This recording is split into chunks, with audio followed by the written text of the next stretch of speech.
lebih indah darimu. Tiada permata cemerlang sepertimu. Tiada samudra yang sedalam kasihmu, yang tak terukur bagiku. Tiada api sedahsyat urapanmu, tiada hujan sederas berkatmu. Tiada kuasa seperti kuasamu Tuhanku, dalam sepanjang hidupku. Bila cobaan datang menimpa, bila musuh menghadang diriku, Kau yang bela dan beri kemenangan bagiku. Kau Yesus Tuhanku yang setia. Di saat gelombang datang menggelora, saat badai mengamuk dan menerpa, Kau kan berdiri dan berfirman, teduhlah. Kau Yesus Tuhanku yang setia.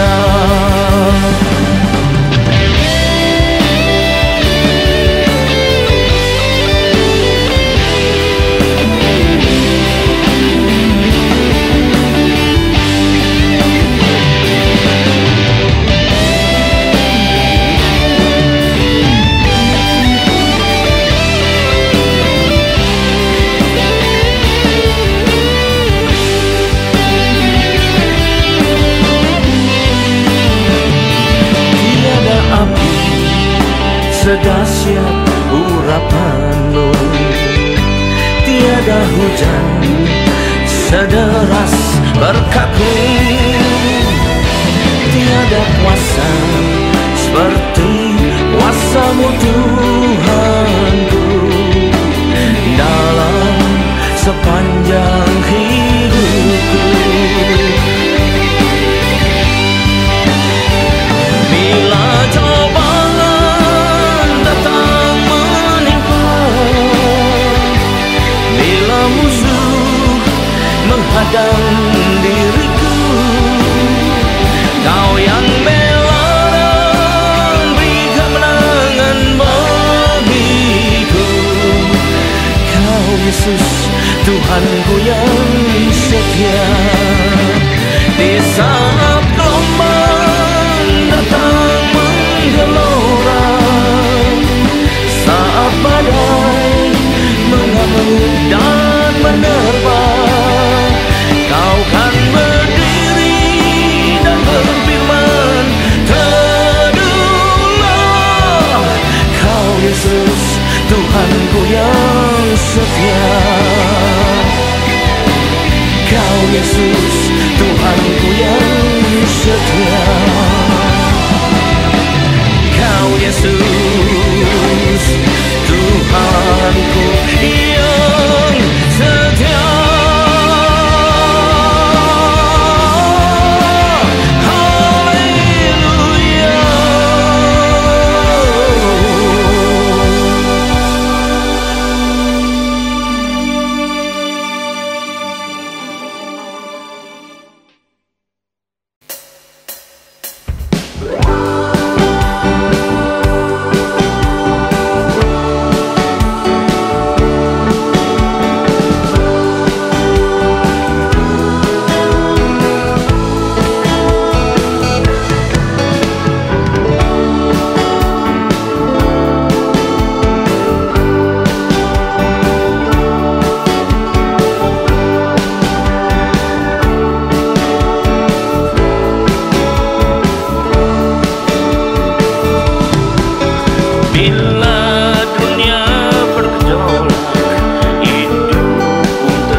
Oleh kasih Tuhan, marilah kita siapkan diri kita untuk masuk dan terima firman Tuhan. Untuk itu, marilah kita berdoa. Terima kasih Tuhan, kami umat-Mu siap menyambut firman-Mu. Urapilah kami semua, dan urapi hamba-Mu yang akan menyampaikan firman ini, agar tidak kembali dengan sia-sia, dia boleh menghasilkan buah, dan firman-Mu tumbuh dalam hidup kami, menghasilkan buah yang baik dan berlipat ganda, sampai 30 kali, 60 kali, bahkan 100 kali ganda. Dan urapilah kami semua dengan urapan roh hikmat dan wahyu, agar terbukalah pikiran kami, sehingga kami boleh menangkap dan mengerti maksud dan isi firman ini dengan baik dan benar dan dengan tepat. Terima kasih Tuhan, kami siap sambut firman-Mu hanya dalam satu nama yang berkuasa, yaitu nama-Mu Tuhan Yesus Kristus. Haleluya. Amin. Nah, sekali lagi shalom dan kasih Tuhan. Mari kita persiapkan diri kita untuk segera menerima firman Tuhan. Tema dari firman Tuhan pada hari ini kita pilihkan yang bertemakan orang yang dipandang sebagai tidak lurus hatinya, ya.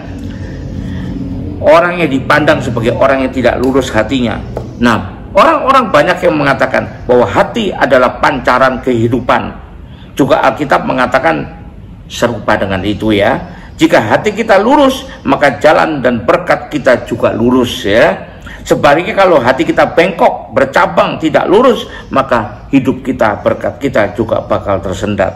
Nah, masalahnya dunia sekarang ini lebih mengutamakan pada penampilan fisik dan seringkali kurang perhatikan soal hati. Padahal penampilan fisik itu sifatnya tidak asli dan hanya sementara. Rupa dan wajah tidak bisa membawa ke surga atau ke neraka, tapi hatilah yang lebih berperan, ya. Makanya hati kita juga harus dipandang sebagai hati yang lurus, ya. Karena itu perlu kita menjaga hati kita dengan segala kewaspadaan. Karena dari situlah, kata firman Tuhan, terpancar kehidupan, ya. Kita baca di Amsal 4 ayat 23. Nah, ini Amsal 4 ayat 23. Jagalah hatimu dengan segala kewaspadaan, karena dari situlah terpancar kehidupan. Nah, masalahnya sekarang, orang-orang yang bagaimana sih yang dipandang sebagai orang yang tidak lurus hatinya itu? Nah, ini penjelasannya. Yang pertama, ya, jadi orang yang bagaimana adalah orang yang masih dikuasai oleh berbagai kejahatan, ya. Orang yang hatinya masih dikuasai atau menyimpan berbagai macam kejahatan atau apa-apa yang dipandang jahat oleh Tuhan, ya. Kita baca Kisah Rasul 13 ayat 10. Ini Saulus, ya, atau disebut Paulus yang penuh dengan Roh Kudus menatap dia dan berkata, "Hai anak iblis, engkau penuh dengan rupa-rupa tipu musik dan kejahatan." Nah, ini hatinya menyimpan berbagai kejahatan. Engkau musuh segala kebenaran, tidakkah engkau akan berhenti membelokkan jalan Tuhan yang lurus itu? Nah, ini orang tidak lurus hatinya, ya. Lalu berikutnya kita baca lagi 1 Tesalonika 5 ayat 22. Segala kepahitan, kegeraman, kemarahan, pertikaian dan fitnah hendaklah dibuang dari antara kamu. Demikian pula segala kejahatan. Jadi ada juga loh orang-orang yang beraut wajah nampaknya manis dari luar, tapi hatinya malah busuk, kata orang, karena menyimpan berbagai kejahatan. Biar di hati kita tidak kita simpan kejahatan, tapi hanyalah menyimpan hal yang baik, ya, hal yang benar dan hal-hal yang berkenan kepada Tuhan. Itu poin yang pertama. Poin yang kedua, yaitu orang yang hatinya penuh diisi dengan keserakahan. Mari kita baca Efesus 4 ayat 19.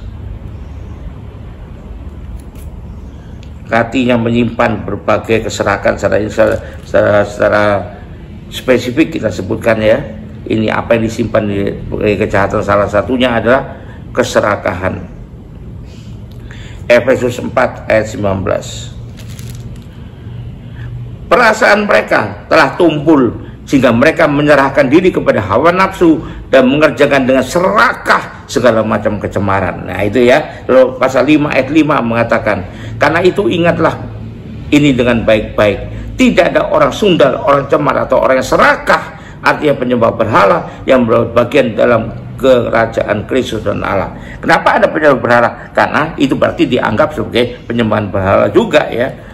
Bisa saja dia terus ada dalam gereja, bisa saja sudah terlihat mati-matian dalam pelayanan, bisa saja selalu bicara atau menyebut Tuhan Yesus, ya, atau nama Tuhan. Tapi orang seperti ini selalu merasa kalau hidupnya selalu kurang, sehingga berusaha untuk mendapatkan yang maunya sendiri atau dengan caranya sendiri. Ini bicara tentang keserakahan. Ia tidak bisa melihat orang maju, tidak bisa melihat orang memiliki sesuatu yang dia inginkan tapi dia tidak punya, lalu berusaha untuk mempunyainya. Itu karena keserakahannya, ya. Iri kemudian di sana, pembicaraannya banyak negatifnya, sebab hatinya dikuasai oleh keserakahan tersebut. Inilah orang yang tidak lurus hatinya. Yang kedua, ya. Yang ketiga, orang yang hatinya dipenuhi dengan iri hati. Nah, ini juga, ya, iri hati, ya. Kalau keserakahan bicara tentang kepunyaan atau tidak punya, ini iri hati yang lain juga, ya. Kita baca dari Galatia 5 ayat 20. Sebab di mana ada iri hati dan mementingkan diri sendiri, di situ ada kekacauan dan segala macam perbuatan jahat. Nah, untuk poin ini cukuplah sudah kita bahas. Ada banyak ayat lain, tapi cukup kita baca itu. Artinya iri hati tidak bisa melihat orang lain lebih daripada dirinya, tidak bisa dan tidak suka melihat orang lain dipuji di depannya. Iri hati melihat kesuksesan orang lain, iri hati melihat keberhasilan orang lain, ya. Orang yang dipenuhi iri hati akan makin merasa tersiksa hidupnya itu. Kita harus belajar untuk bersyukur dengan apa yang kita punya dan senang melihat orang lain sukses, ya. Ikut senang tapi bukan dengan iri hati. Belajar bersukacita melihat orang lain berhasil, agar orang-orang bisa melihat pribadi Yesus di dalam kehidupan kita, ya. Membawa pribadi Yesus dalam kehidupan kita, atau kata lain bisa mulai hidup seperti Yesus. Nah, itu yang kedua. Yang ketiga adalah orang yang pendendam, nah, yang menyimpan dendam, kebencian terus, ya. Kita baca Kolose 3 ayat 13. Sabarlah kamu seorang terhadap yang lain, dan ampunlah seorang akan yang lain apabila seorang menaruh dendam terhadap yang lain, sama seperti Tuhan telah mengampuni kamu. Karena berbuat juga demikian, jangan menyimpan dendam, ya. Jadi kita tahu dengan baik, pendendam itu sebetulnya menyiksa dirinya sendiri loh. Karena dendam itu menghilangkan damai, rasa damai dalam hati, dan hubungan yang dekat dan akrab dengan Tuhan. Karena ini adalah sesuatu yang tidak disukai oleh Tuhan. Tapi Tuhan mengatakan, belajarlah kita mengampuni kesalahan orang lain, bukan mendendam. Maka hidupnya juga akan sukar untuk maju, atau sukar untuk mengalami peningkatan. Itu yang ketiga, ya. Yang keempat, ya, spesifik, apalagi orang yang dipandang tidak lurus hatinya, orang yang sombong, angkuh, congkak, ya. Tuhan tidak suka kan orang yang sombong seperti ini. Kita bisa baca di kitab Amsal 6 ayat 17. Ayat 16 dulu. 6 perkara ini yang dibenci Tuhan, bahkan 7 perkara jadi kekejian bagi hatinya. Baru sekarang kita baca ayat 17. Yang pertama, paling atas, mata sombong, lidah dusta, tangan yang menumpahkan darah orang tidak bersalah, dan lain sebagainya. Jadi Tuhan sangat tidak suka dengan orang yang sombong, ya. Itu yang pertama yang bisa kita baca. Berikutnya kita baca lagi Amsal 21 ayat 4. Ganjaran kerendahan hati dan takut akan Tuhan ada kekayaan, kehormatan. Itu ayat 22. Ayat 21, ya, ayat 4, ya. Mata yang congkak dan hati yang sombong, yang menjadi pelita orang fasik, adalah dosa. Nah, kita tahu, ya, dari situ kita tahu bahwa orang yang sombong ini dipandang sebagai orang yang tidak lurus hatinya, ya, adalah sebagai orang yang hatinya tidak lurus. Maka kita harus hindari. Orang yang sombong cepat dan atau lambat akan jatuh, ya, atau alami kejatuhan, ya. Tapi orang yang rendah hati akan diangkat oleh Tuhan. Kita baca Amsal 15 ayat 33. Jadi kalau sombong malah mengalami kejatuhan, tapi yang rendah hati sebaliknya akan diangkat oleh Tuhan. Amsal 15 ayat 33. Takut akan Tuhan akan didikan yang mendatangkan hikmat, dan kerendahan hati mendahului kehormatan, diangkat oleh Tuhan, ya. Kita baca lagi Amsal 3 ayat 34. Apabila ia, huruf besar, seperti Tuhan, menghadapi pencemooh, maka ia pun mencemooh. Tapi orang yang rendah hati dikasihaninya. Nah, itu ayat-ayat masih banyak yang lain, tapi cukuplah kita baca 2 saja, ya. Memang kita jumpai banyak sekali orang terlihatnya beraut wajah manis, tapi hatinya malah busuk. Dan kemudian karena apa? Karena dia sombong. Jadi orang rendah hati akan diangkat oleh Tuhan, tapi orang yang sombong cepat atau lambat akan jatuh atau alami kejatuhan. Nah, Jadi artinya itulah orang yang dipandang tidak lurus hatinya. Maka kita harus bisa mengusahakan diri kita untuk berjuang sehingga kita bisa dipandang Tuhan sebagai orang yang lurus hatinya. Haleluya, puji Tuhan. Mari kita akhiri ibadah ini dengan terima berkat dari Tuhan. Siapkan dirimu, angkat dua tanganmu dan terima berkat Tuhan. Kembalilah ke aktivitas masing-masing dengan berkat yang terbaik dari Allah Bapa di sorga, dengan kasih karunia dan damai sejahtera dari Tuhan kita Yesus Kristus. Juga dengan persekutuan, pertolongan, penghiburan, kekuatan, dan terutama urapan yang penuh dari Roh Kudus yang membuat kita bisa berjalan mengikuti tuntunan dan pimpinan sesuai kehendak Tuhan. Dan itulah yang menyertai kita mulai saat ini sampai sepanjang tahun ini sampai Maranatha Tuhan Yesus datang kembali. Yang percaya dan sudah terima berkat ini sama-sama katakan amin. Haleluya, puji Tuhan. Tuhan berkati Anda semua. Dan biarlah kita berjumpa pada kesempatan yang lain. Haleluya, puji Tuhan.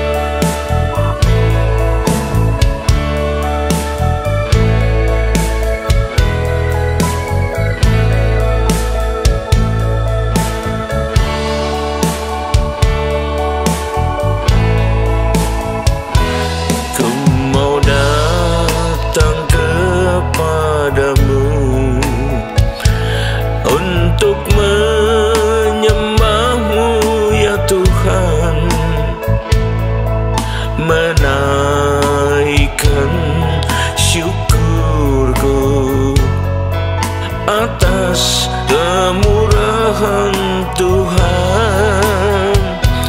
Ku mau bersujud di kakimu, tersungkur di hadapan tatamu. Tiada yang dapat bertahan di hadapan tata kudus-Mu Tuhan. Betapa kemilau cahayanya, seluruh surga pun sujud menyembah Dia. Alam semesta pun turut serta memuja kebesarannya. Segenap hatiku kuserahkan padamu, dan juga seluruh hidupku. Itu yang jadi kerinduanku sekarang dan selamanya.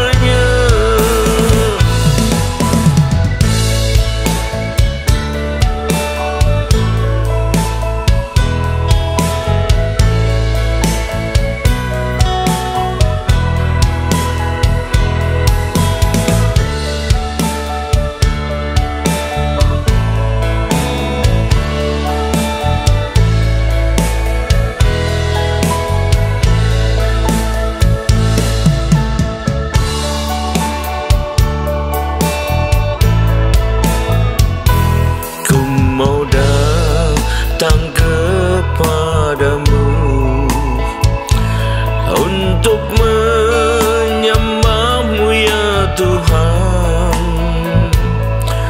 menaikkan syukurku atas kemurahan Tuhan. Ku mau bersujud di kaki-Mu, tersungkur di hadapan tatamu. Tiada yang dapat bertahan di hadapan tata kudus-Mu Tuhan. Betapa kemilau cahayanya, seluruh surga